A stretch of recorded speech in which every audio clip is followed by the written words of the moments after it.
आपके साथ नैना और आप देख रहे हैं न्यूज 31 उत्तराखंड। और अब वक्त हो चुका है बागेश्वर बुलेटिन का। बागेश्वर कांडा के कमस्यार घाटी क्षेत्र में सब्जी उत्पादन कर रहे किसानों के लिए अच्छी खबर सामने आई है, जहां उद्यान विभाग के संयोजन से सब्जी उत्पादन में बेहतर उत्पादन के लिए मल्चिंग पद्धति का प्रयोग किया जा रहा है। इस दौरान सहायक उद्यान अधिकारी ने बताया कि मल्चिंग पद्धति के प्रयोग से सब्जी उत्पादक बेहतर उत्पादन कर अपनी आर्थिकी मजबूत कर रहे हैं।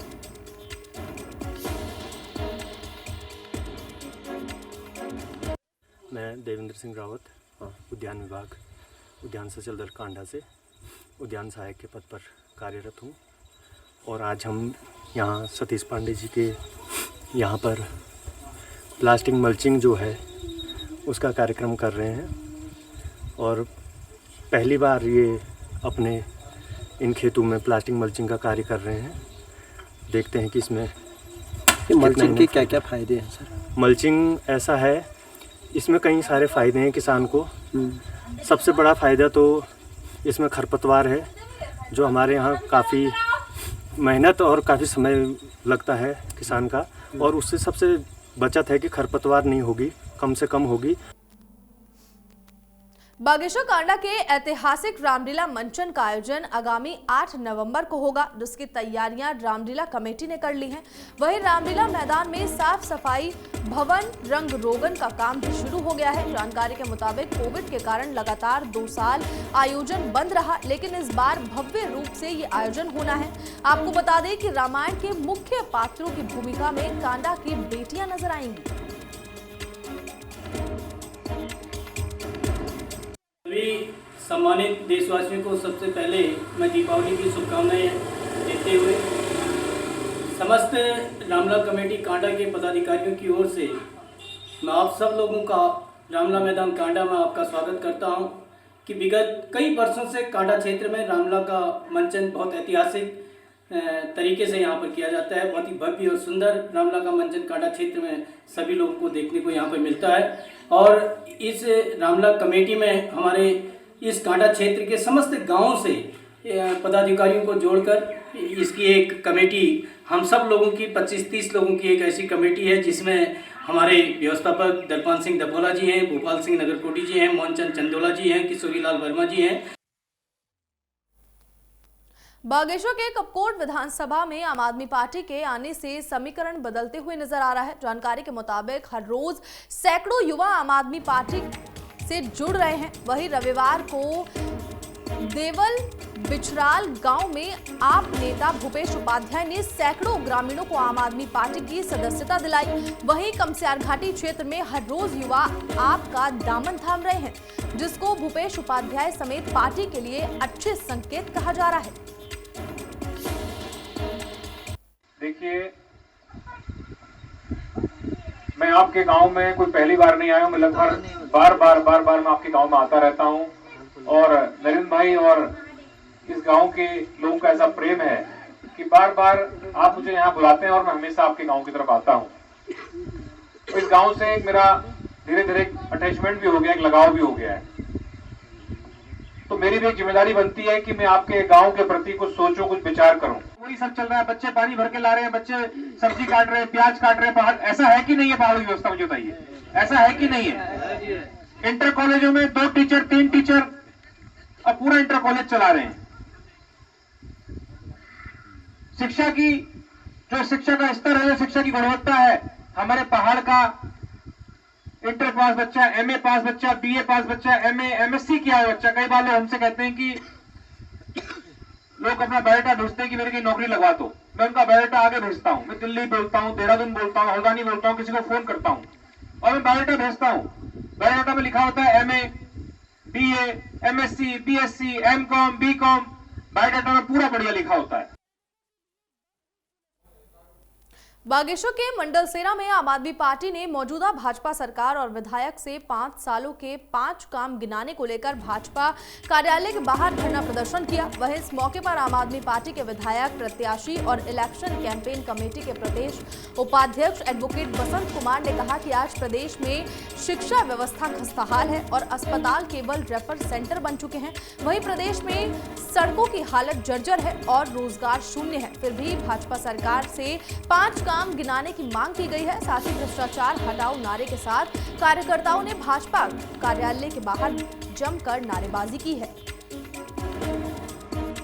देखिए, पिछली बार भी जब आपने सुना होगा, जब मनीष सिसोदिया जी हल्द्वानी में आए थे हमारे आम आदमी पार्टी के शीर्ष और दिल्ली के डिप्टी चीफ मिनिस्टर, तो उन्होंने बोला कि भाई भारतीय जनता पार्टी और कांग्रेस 5 काम अपने गिनवा दे जो उसने उत्तराखंड की जनता के लिए किए। तो इसी पिछले दिनों भाजपा के एक नेता द्वारा ये बोला गया कि हम 5 काम पार्टी गिनवाएगी, 5 काम विधायक गिनवाएंगे, मंत्री गिनवाएंगे, सब हम 5 काम गिना सकते हैं। हम तो कह रहे हैं गिनवाइए, आपके पास है नहीं 5 काम गिनाने के लिए। इसलिए हमारे द्वारा उत्तराखंड में जो भ्रष्ट शासन व्यवस्था है, जो उत्तराखंड में जो जिस तरीके से इनके द्वारा खाली छींटाकशी की जाती है और अपनी बातों को गलत तरीके से प्रमोट करके लोगों को बरगलाया जाता है, बहलाया जाता है, उसके लिए उत्तराखंड की जनता को जागरूक करके अब हम भारतीय जनता पार्टी और कांग्रेस मुक्त उत्तराखंड बनाना चाहते हैं। इनका हमने मिला जुला नाम रखा हुआ है भांगरेस। वो भांगरेस क्यों रखा हुआ है वो मैं बताना चाहता हूँ। भांगरेस इसलिए रखा हुआ है कि भारतीय जनता पार्टी और कांग्रेस दोनों जुड़वा भाई हैं, मिले जुले हैं। ये गंगाधर और शक्तिमान की तरह अपना भेष बदलते हैं, पर्दे के पीछे दोनों ये एक ही हैं। और आपने देखा भी होगा, यहाँ बोतल जो है कांग्रेस का है, ढक्कन जो है भारतीय जनता पार्टी का लगा रखा है। मुख्यमंत्री भाजपा का है और सारी कैबिनेट जो है कांग्रेस पार्टी की है। तो इस तरीके से ये मिलीजुली सरकार चलाते हैं, इसलिए इनका नाम 2-2 बार लेने में, कांग्रेस और भारतीय जनता पार्टी कहने में हमको भी थोड़ा तकलीफ होती है, लंबा लेना पड़ता है और फिर ये अलग अलग दिख जाते हैं, नाम अलग अलग हो जाते हैं। इसलिए हमने इनका नाम भांगरेस रखा हुआ है। भांगरेस में दोनों मिक्स हैं, कांग्रेस और भारतीय जनता पार्टी। और ये भांगरेस मिटाओ अभियान चल रहा है हमारा। भांगरेस मुक्त उत्तराखंड चाहिए हमें, जनता की व्यवस्थाएं चाहिए। जनता को ये 5 काम गिनाने में असफल रहे हैं। आज से साल भर पहले जो है हमने 5 कामों की बात की थी। 5 काम केवल गिना दीजिए आप उत्तराखंड की जनता के लिए जो आपने किए। इन्होंने भ्रष्टाचार किया है, इन्होंने उत्तराखंड की जनता की गाड़ी कमाई का 58,000 करोड़ रुपए की बर्बादी करके 68,000 करोड़ रुपए में उत्तराखंड की जनता के को कर्ज में डुबाया गया है। 68,000 करोड़ रुपए। देखिए, हमारे उत्तराखंड का जो आम आदमी पार्टी का शीर्ष नेतृत्व है, उनके निर्देश के अनुसार आज हमने यहाँ भाजपा कार्यालय बागेश्वर पर हम लोग एक प्रदर्शन कर रहे हैं। और उस प्रदर्शन का जो मुख्य उद्देश्य है वो यह है कि उत्तराखंड में जो भाजपा की सरकार स्थापित है इस प्रदेश में, हम उनके विधायकों से ये पूछना चाहते हैं कि आखिर आपने इन 5 वर्षों में क्या किया, क्या काम किया आपने इन 5 वर्षों में। आपने शिक्षा के क्षेत्र में क्या किया, आपने यहाँ की सड़कें जो है टूटी फूटी है। अभी हम देख रहे हैं कि ये जो भाजपा कार्यालय आपके पीछे दिख रहा है, इसी की जो सड़क है वही टूटी फूटी है, उसी की हालत सही नहीं है। आपने शिक्षा के क्षेत्र में क्या किया, आपने स्वास्थ्य के क्षेत्र में क्या किया, आपने इस उत्तराखंड में युवाओं को रोजगार देने के लिए क्या किया, आखिर आपने किया क्या। तो इन्हीं 5 सवालों को लेकर आज हम यहाँ पर प्रदर्शन कर रहे हैं। बागेश्वर में ग्रामीण खेल प्रतिभाओं को एक मंच देने के लिए एक बेहतरीन प्रयास नवयुवक मंगल दर नरगोली और रोतेला ग्लोबल सोसाइटी के संयुक्त तत्वाधान में किया जा रहा है, जहां भैया दूज के मौके पर नरगोली पाइका खेल मैदान में 2 दिवसीय वॉलीबॉल प्रतियोगिता का आयोजन होना सुनिश्चित हुआ है। दरअसल इस प्रतियोगिता का आयोजन पिछले 15-16 सालों से लगातार किया जा रहा है। वहीं बीते 2 सालों से कोविड के कारण इसका आयोजन नहीं हो पाया था, लेकिन इस बार इस खेल प्रतियोगिता के प्रति लोगों में उत्साह और बेसब्री से इंतजार भरा हुआ है।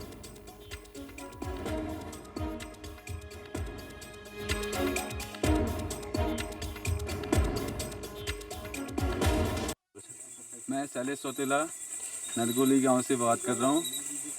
मैं आपको हर्ष के साथ ये बताना चाहता हूं कि विगत वर्ष की भांति भी इस वर्ष भी भैया दूज के दिन जो हमारा इंडिपेंडेंस कब होता है वॉलीबॉल का, जो कि हम विगत ऑलमोस्ट 13-14 वर्ष से हम कराते हुए आ रहे हैं, उसका भी आयोजन यहाँ पे हम इस बार कराएंगे। हालांकि लास्ट साल जो हमारा था कि उसमें कोविड की वजह से हम करा नहीं पाए थे, वो ज़रूर ड्रॉप हुआ था। इस बार हम पुनः उसे लगातार कंटिन्यूसली इसको चालू रखने का मन, जो हमारे सीनियर्स, जो हमारे एडवाइज़र हैं हमारे गांव के, वो बता रहे हैं कि इस बार वो टूर्नामेंट होगा, जो कि वो नवयुवक मंगल दल और रौतेला ग्लोबल सोसाइटी नरगोली के संयुक्त तत्वाधान में होगा। बागेश्वर के कठायत बाड़ा में देर शाम खेल कर वापस लौट रहे एक किशोर पर गुलदार ने जानलेवा हमला कर दिया। जानकारी के मुताबिक डांगर निवासी 9 साल का गौरव कुमार अपने बड़े भाई सुमित के साथ खेल कर घर वापस लौट रहा था। इस दौरान घर से महज 100 मीटर की दूरी पर गुलदार सेंध लगाकर बैठा था। वहीं गुलदार ने अचानक गौरव पर हमला कर दिया। इस दौरान चिल्लाने की आवाज सुनकर आसपास के लोग वहां पहुंच गए और शोरगुल मचाने लगे, जिससे गुलदार मौके से भाग गया। वहीं हमले में गौरव गंभीर रूप से घायल हो गया है, जिसे जिला अस्पताल में भर्ती किया गया है। ऐसे में स्थानीय निवासी गुलदार को पकड़ने और किशोर के इलाज के लिए मुआवजा देने की मांग कर रहे हैं।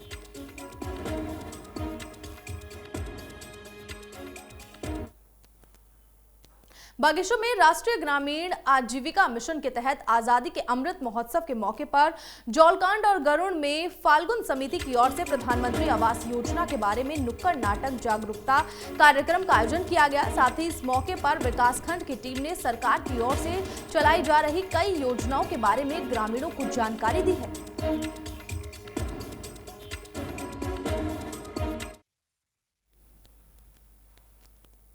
बागेश्वर में रजिस्ट्रार कानून गो संघ मांगों का निराकरण नहीं होने से खफा हैं, जिसके चलते आज संघ ने सामूहिक कार्य बहिष्कार किया। साथ ही उन्होंने नारेबाजी के साथ तहसील परिसरों में धरना दिया। आपको बता दें कि रजिस्ट्रार कानून गो संघ ने कहा कि लंबे समय से नायब तहसीलदार और सहायक भूलेख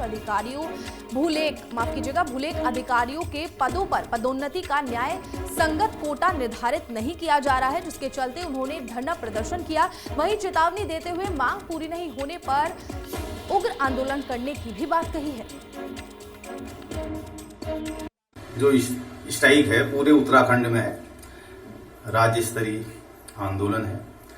हमारी मुख्य मांगे हैं कि जो रजिस्ट्रार कानूनगो की पदोन्नति नायब तहसीलदार पर होती है, उनमें जो जूनियर हैं उनको पहले पदोन्नति कर दी है, सीनियर आदमी को छोड़ दिया है। इसलिए हमारी मांगे हैं कि जो फील्ड के कानून को और ऑफिस के कानून को है उनका एकीकरण करके सूची एक बनाई जाए, उसी सूची के अनुसार पदोन्नति की जाए और वरिष्ठता के आधार पर और मौलिक नियुक्ति के आधार पर उसका। फिलहाल बागेश्वर बुलेटिन में इतना ही। आप देखते रहिए न्यूज़ 31 उत्तराखंड। नमस्कार।